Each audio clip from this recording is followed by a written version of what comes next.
What's going on? How many occupants are in your vehicle? It's only myself. Why are your weapons drawn? What's going on? Open the door slowly and step out. I'm actively serving this country, and this is how you're gonna treat me? Back up, Daniel. I didn't do anything. Back up. Whoa, hold on. Back What's up. going? Hold on. Watch it. Air forward. Why am I being treated like this? Why? You're not cooperating. Get on the ground. Why am I being treated like this? This is really messed up. This is really Come on, messed up. sir. Sir, well, just This work. is really this is up. That is. I gotta say this was not right. I don't think so. Not in my honest opinion. But you know, that's what we're here for. What's going on, folks? I'm pretty sure you just checked out the clip and you're aware of the clip. This young guy was pulled over by the police, and things. It wasn't a good situation. Period. It's gone viral. So if it's gone viral, it was nothing good. You know, that's the world we live in today. But off Jump Street, when they approached this man's car, they had their weapons drawn, and they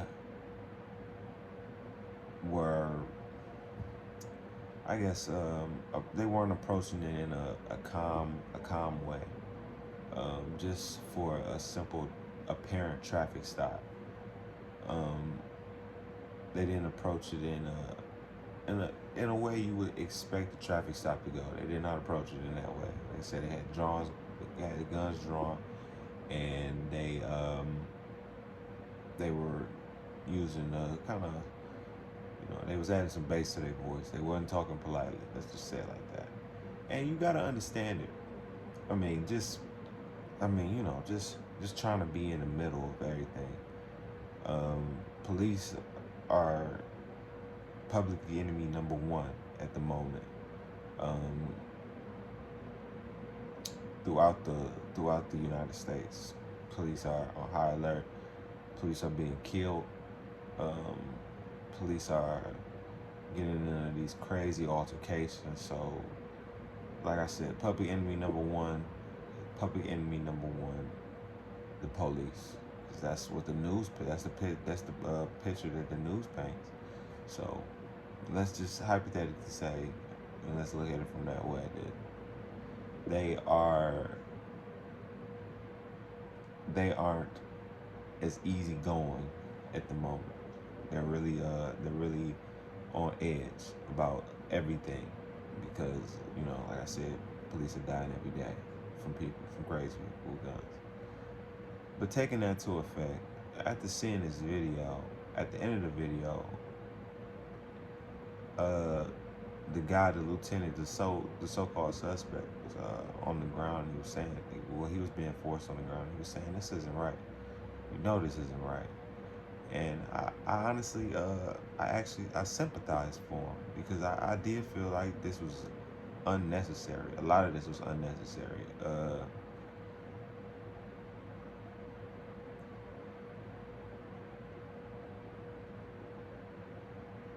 Sorry, I just blanked out just thinking about this. Sometimes I just get lost sometimes in what's going on. And sometimes I kind of actually just forget about things because, some things we can't sit here and hold on to these horrific incidences. They happen. It's terrible, but we need to let them go. We shouldn't just hold on to them and hold a grudge towards these people and either way or. But back to what I was saying. Like I said, they approached it with, like I said, complete hostility, just for a traffic stop.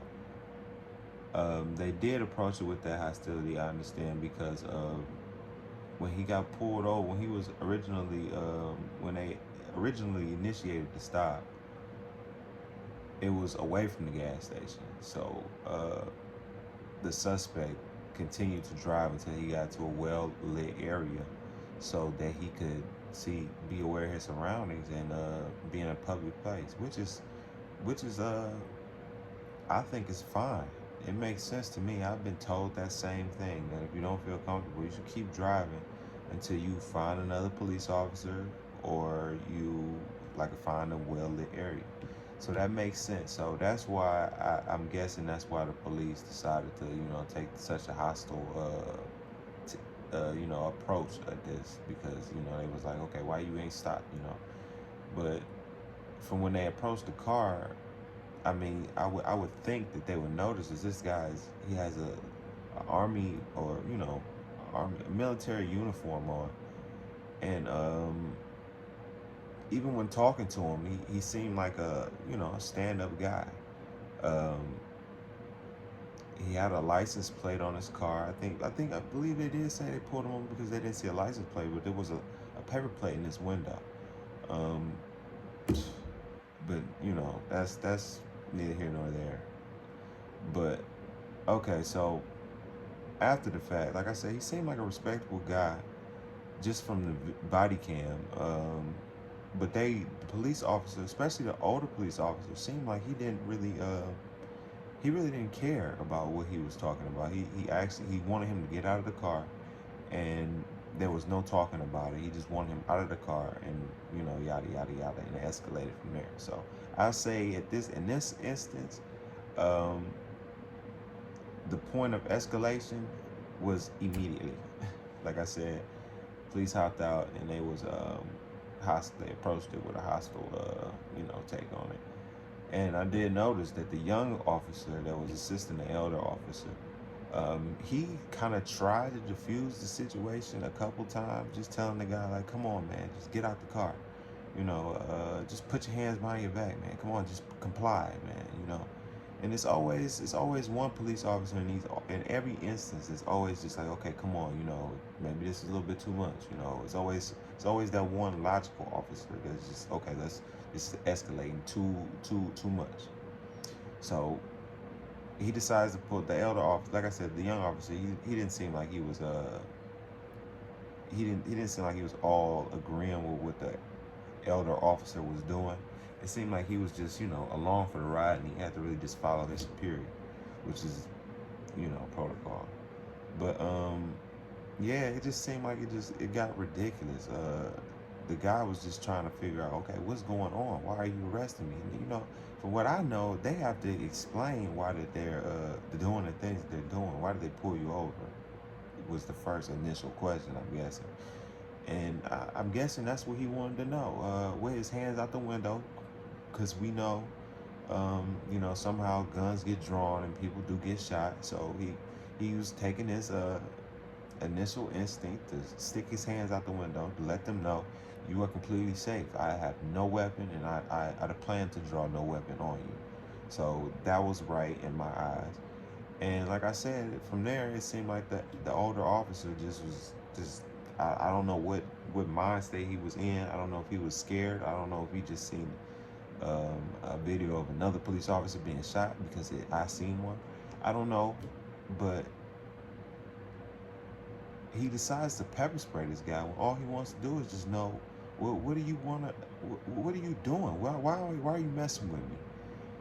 And I can understand from the other side too, from the younger officer side. Just get out the car, man. I can't understand that, but you kind of do want to know, why are you even messing with me? I mean, can I at least know why you pulled me over before I get out the car?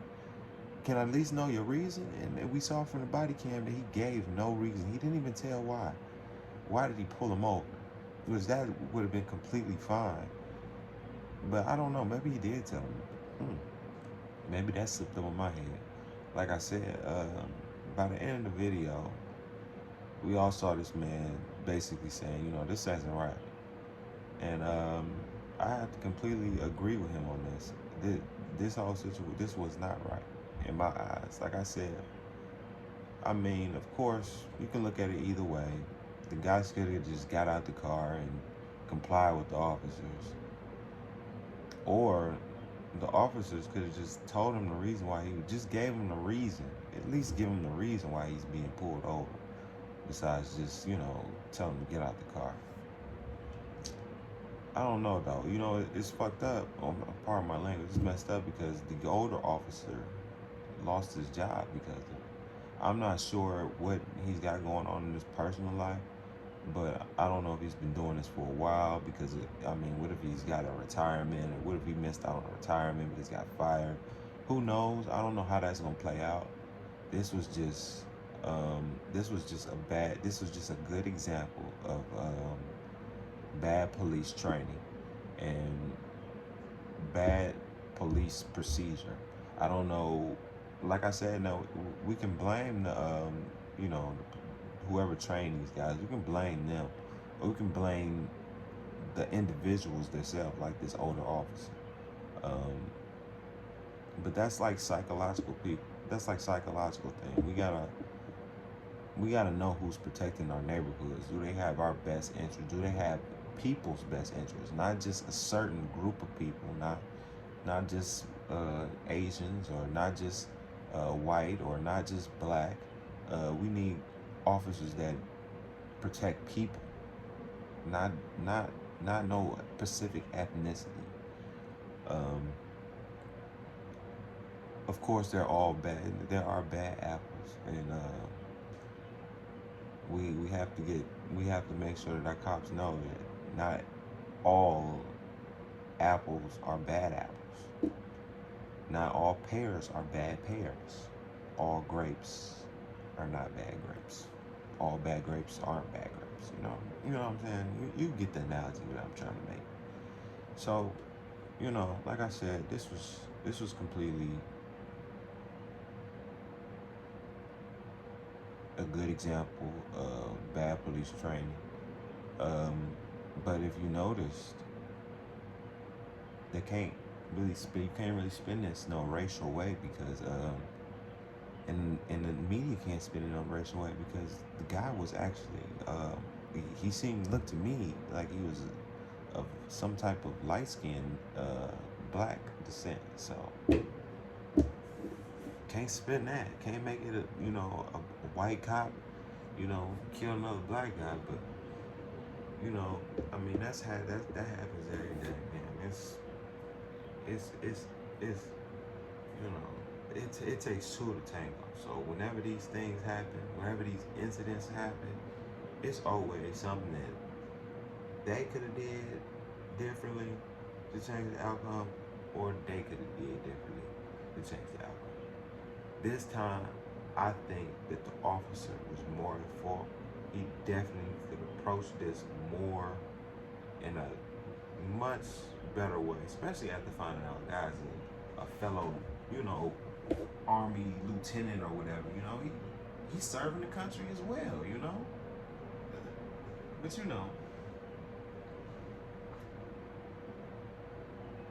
peace, love.